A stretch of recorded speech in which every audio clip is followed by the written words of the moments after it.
Hello Year 6, this is your science lesson for Tuesday afternoon of week 7.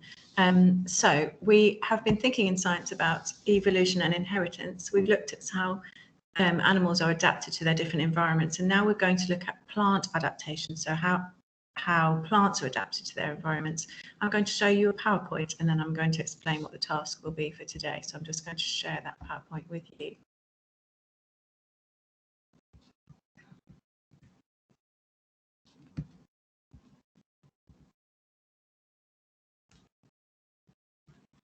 Okay, so this is all about adaptation, which means how plants have adapted, changed to suit their environment. So adaptation. All plants have features, adaptations, which help them to survive and reproduce in the places where they live, their habitat. And you can see some examples of different plants and flowers and berries, which we're going to look at to see how and why they are those colours and those shapes. So trees lose water through their leaves. In winter, it can be very cold and it's more difficult for trees to get water from the soil. So to save the water, the trees like this, beech tree, shed their leaves and rest during the winter. That's why trees you'll see at the moment, well, they're just starting to come back now, but a lot of trees just lose all their leaves during the winter so they can save their water for the spring. Plants need light to make their food. In summer, the beech tree arranges its leaves so that they receive as much light as possible. So have a look next time you go out, when the spring starts and the trees come back into bud, have a look and see how the leaves are arranged so they get as much sunlight as possible. In summer, beech trees with all their leaves make the woodland very dark. The bluebell gets plenty of light by growing and flowering in early summer before the beech leaves are fully formed, so they've got enough light then. Food stored in its underground bulb helps it to grow quickly in the spring. That's why we get a sudden burst of all of those beautiful bluebells in the spring. I'm sure that some of you have been out to some of the walks around Sussex that have beautiful bluebell woods. Plants which live amongst tall plants often climb up to reach the light. Honeysuckle climbs by twining its stems around the twigs and branches of other plants, and you can see that happening in that picture, those lovely stems twining around other plants to get up to the light. Scent and colour help to attract pollinating insects.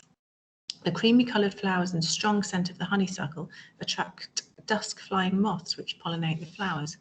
There's a huge moth there, look, on the honeysuckle gathering some pollen. This wild clematis is scrambling over other plants in the hedgerow using its leaf stalks to cling to them. Look, you can see how clever it is, winding its way around there. The fruits of the wild clematis have feathery tails. These parachutes help the tiny fruits to float through the air, spreading the seeds away from the parent plant. I wonder if any of you have seen a wild clematis on your walks. I've seen one near to where I live, and it's just, if you touch it, it feels really strange. Ivy uses special roots on its stems to cling to the tree as it climbs, developing roots on an ivy stem. Look, there's the tiny roots. And I know a lot about this because my garden, when I moved into my house, was covered in ivy, and it has got right into the brickwork, and it's really difficult to get it off because it's very, very strong, those root stems. Ivy fruits ripen in midwinter when food for birds is scarce. This makes it more likely that its fruits will be eaten and its seeds disperse. So scarce means there's not much food around in the winter, so the ivy is quite clever. It provides its fruit during the winter so that the birds will disperse it. Growing along hedgerows and amongst tall grasses, bush vetch climbs up to the light using leaf tendrils. Can you see again how it's a little bit like the clematis? It's actually using other plants to climb up. Bramble uses its backward pointing prickles to scramble over other plants. Being prickly also helps to protect a plant from being eaten by animals. Hawthorn has long, sharp thorns which help to protect it from being eaten by animals such as cows and deer. You can see those really, really prickly thorns. Bright red is a colour which birds see really well.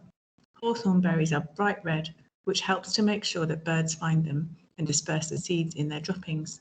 And here's a blackbird eating hawthorn berries. You can actually make things out of hawthorn berries. I've made some hawthorn ketchup in the summer, which is actually really lovely. Holly leaves have prickles which help protect them. Leaves at the bottom of the tree are more likely to be eaten and are often more prickly. So if there's sheep or cows grazing on that land, then they would be at the bottom of the tree. So they make their leaves at the bottom very prickly to stop them being eaten. The bright red holly berries are easily found by birds which eat them and help to disperse their seeds. Sharp spines on the leaves help to protect this dwarf thistle plant from grazing animals. The flowers are also protected because they have very short stems and sit amongst the prickly leaves. It stops them being eaten. Hairs, strong smells, and an unpleasant taste can put off grazing animals. Ground ivy has lots of hairs and strong smelling oil in its leaves, so the rabbits don't like it, so it protects it from being eaten by rabbits. Peat bogs have soils low in mineral nutrients. Carnivorous plants can get extra mineral nutrients by catching small animals, so there are plants that actually eat insects and bugs and things. This sundew has caught a damselfly in its sticky leaves.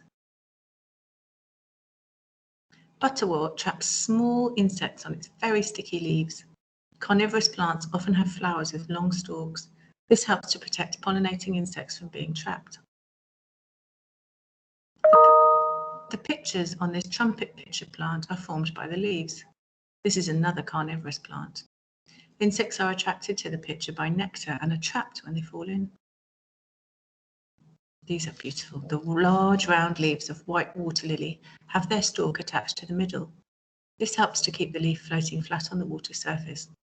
The stalk is long enough to keep the leaf on the surface when water currents move the leaf around. Underwater, finely divided leaves are more efficient for photosynthesis and respiration.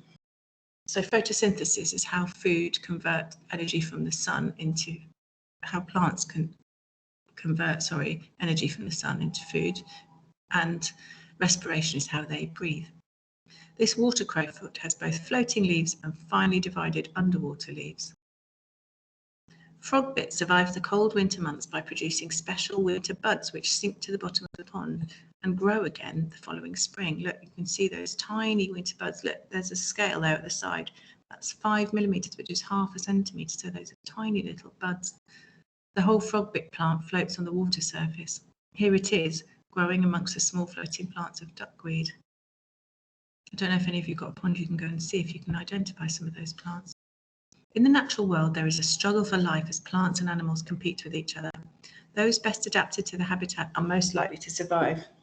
Understanding this, natural selection, was important to Darwin, informing his theory of evolution. And that's what next week's lesson is. We're going to look at Charles Darwin and his theory of evolution. Okay, so let me just go back to the main screen.